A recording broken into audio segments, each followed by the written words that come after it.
So, ito bang si Kiko ay tigang Ren? Tingin ko hindi naman tigang si Chris, no? Or uhaw sa pag-ibig. Hindi naman sa kung asaan man. Hindi naman siguro sila tigang na lupa, no? Nauulan na naman, naaambunan naman ng pag-ibig. So, meron po kasing update kina Kiko. Sabi ko nga, unlaw muna tayo sa politics pag-usapan natin ng showbiz. Actually, hindi rin naman tayo nag-unlaw from politics kasi itong mga showbiz personal, si Kiko hindi naman siya showbiz, hindi naman siya artista. So, ang asawa lang niya artista. Eto, may nakita kasi akong update kay Kiko. Oh, medyo naglalaylo ito sa mga kasi tapos na siya as senator, no? Iboboto niyo ba si Kiko pag tumakbo ulit na senador? Tumakbong vice president, may pag-iyak. Ito yung actual photo niya nung nag-announce siya na parang na-overwhelm siya sa karangalan na kinuha siyang vice president ni Lenlen. Ang hindi lang niya naisip ay lang siya, panakip butas. Sino nga dapat ang magiging vice president ni Lenlen noon? Kasi napabalita na inaawitan ni Lenlen si Lacson na maging vice president. Also si si Tito Sen. Actually si Tito Sen yung gustong-gusto eh. Kaya nagsama-sama noon, 'di ba? Naalala niyo, nagsama-sama si Yorme Isko, si Lacson, pati nga yata si Tito Sen, nagsama-sama sila eh. Na parang pinapa-give up na nila si Lenlen. Dapat iisa na lang ang oposisyon kasi malakas ng candidate nun si PBBM. Kung ba mag-usap-usap na lang silang lahat na oposisyon at para yung boto ng lahat ma-concentrate sa oposisyon para siguro matalo nga si PBBM. Si Lenlen nagmamatigas. Ang alam ko si Pacquiao hindi rin sumali sa meeting na yon. Di ba? May nagganap na ganun eh. Parang may press con noon si Isko eh. So actually Kiko, ang tina-target ni Lenlen na awitan noon, parang si Tito Sen gusto niya maging vice president. O tsaka kung sino man sa iba pa, hindi ikaw, parang last minute na lang ikaw, panakip butas. Hanggang ngayon kaya, panakip butas si Kiko Pangilinan. Ito po yung update ngayon sa kanya at sa kanyang Juwawa Earth. Recently po kasi nagkaroon ng concert si Megastar at saka yung ex niya na napaka-pogi, si Gabby. O nandun din yata si Casey Concepcion, yung anak nila syempre, no? So, story of my life ba yan? Ano bang concert ito? Opening nga natin. Pero, ito nga po yung balita. Pagkatapos ng trabaho, nag-post si Kiko. Pagkatapos ng oras ng trabaho, makahulugang caption ni Attorney Kiko. Hindi na siya Senator Kiko, attorney na lang siya.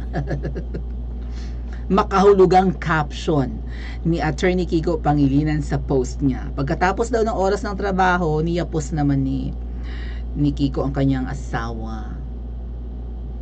Diba? Sabi, akin ka lang. Parang gano'n, akin ka na lang. Akin ka na lang. Parang may gano'ng kanta, no? Ang dinadasal sa araw. Morissette Amon ba yan? Kiko, todo yakap kay Shawi matapos ang concert nila ni Gabby. Aba, ano ba to? Parang may kanta nga, magkakabalikan pa ba? Parang may ganong kanta na magkakabalikan. Sa tingin niyo magkakabalikan si Sharon at siya kasi Gabby. For sure si Sharon kinikilig-kilig to kay Gabby kasi gwapo baga namang yan. 'Di ba? Talagang aging like fine wine si Gabby. Desirable pa rin, 'di ba? Parang may lahi si Gabby, no? Ano ba to? Phil-am ba si Gabby? Parang kanu-kanuin din eh.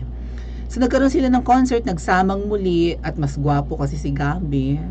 Sabi na naman tayo ng totoo, di ba? Baka mamaya may spark pa eh. Si Kiko, gwapo kaya si Kiko? Matangkad naman si Kiko, So kapag tinanong ako, Maui, gwapo ba si Gabby? Aba, oo naman, confirm, gwapo. Si Kiko, Maui, matangkad siya. Ganun sasagot ko, no? Ang tanong ko, Maui, kung gwapo si Kiko, matangkad siya. Yan sasabihin. Todo yapos, tapos yung caption, pagkatapos ng oras ng trabaho. Kumbaga, trabaho lang, Gabby, walang personalan. Concert lang yan. Hanap buhay. Hindi kayo magkakabalikan. Akin siya! Sharon, hindi mo ba natatanong ang iyong sarili na sa dinami-rami ng mga naging ex mo na talagang apakapopogi, baka ginamit ka lang ni Kiko or ginamit mo rin si Kiko, 'di ba? Humanap ka ng matangkad. Yeah. Humanap ka ng matangkad at ibigin mong tunay. Isang matangkad na talagang di mo matanggap. Hoy, 100 plus tayo mga likers, madadagdagan pa ba yan? Ano ba sabi ng balita? Kiko todo yakap nga kay Sharon after ng concert nila ni Gabby. Usap-usapan ang pagyakap ng mahigpit na parang sinasabing akin ka lang talaga ng dating senador na si Attorney Kiko Pangilinan sa kanyang misis na si Megastar. Minsan nababasa ko yan Magastar, pasensya na Madam Sharon, no? Kasi medyo dyslexic ako, char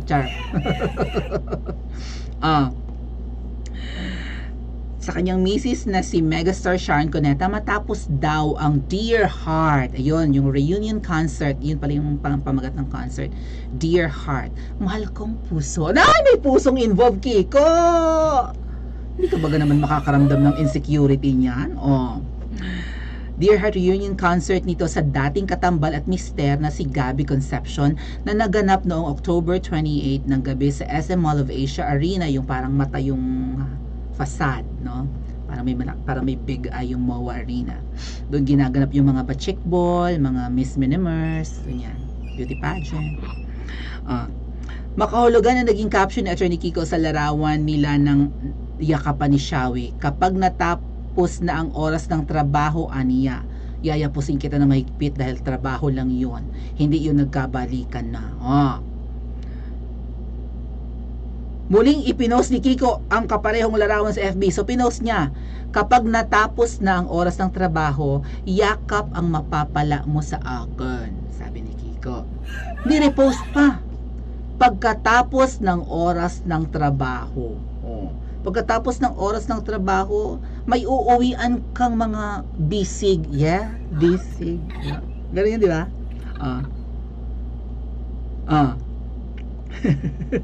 May uuwian kang bisig. Ang tanong, ang bisig bang yan ay talagang matipuno? Kiko?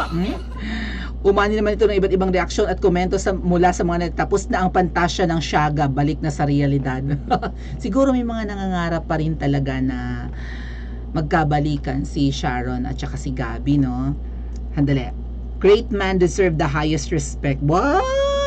Salute to Sen Kiko Pangilinan, very supportive and understanding husband. Confident and understanding husband.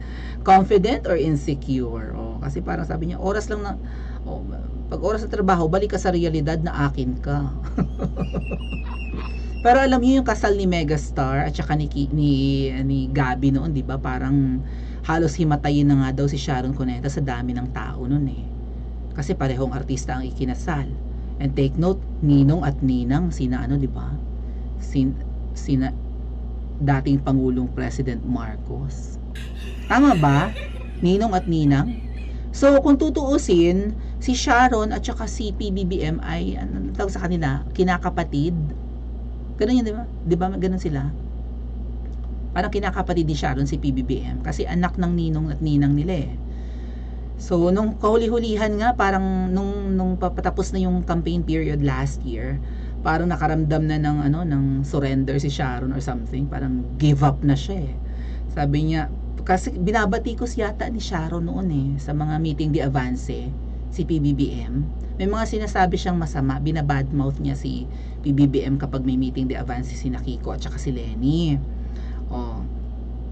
Pero nung kahuli-hulihan, sabi niya, tayo naman ay di ba? Kinakapatid naman kita, BBM. Parang may ganung sinasabi Sharon. Parang ramdam niya na hindi naman talaga uubra si Kiko kay VP Sara at si Lenlen kay PBBM. Ngayon, Sharon, sa mga niyayapos mong yan, sino talaga ang pinakagusto mo ang yakap sa iyo? Ang yakap ni ex o ang yakap ng current administration? Charot. Kiko, hindi ka ba magsiselos? Ang pogi ni Gabby. My God, kilig-kilig. Diba? Talagang aging like fine wine. Tapos si Sharon, one time nung in-interview ni Corina, nung may interview si Sharon with Corina dati na pinakita yung mga photos, movies. Talagang iyak todo si Sharon, di ba? Tsaka wedding of the century yata yung kasal ni Sharon with Gabby noon. Tamo yun? O, actually si Sharon, kung ako tatanungin, si Gabby, parang may mas bagay pa sa kanyang iba. Sorry naman sa mga Sharonians dyan. Si Sharon kasi masyadong pabebe, nakakaumay ang masyadong pabebe. Ang masyadong sweet, nakakaumay. Ang masyadong matamis, nakakaumay. Iba pa rin yung may iba pa rin yung tangy, right? Yung may kaunting, 'di ba, may tamis anghang, ganon. Or tamis asim, 'di ba? Dapat may may umami, hindi puro. Sharon kasi masyadong pabebe, masyadong patwitams. Oh. Anyway, Kiko, sa'yo na si Sharon at ibili mo siya ng belt ng Hermes sa Korea.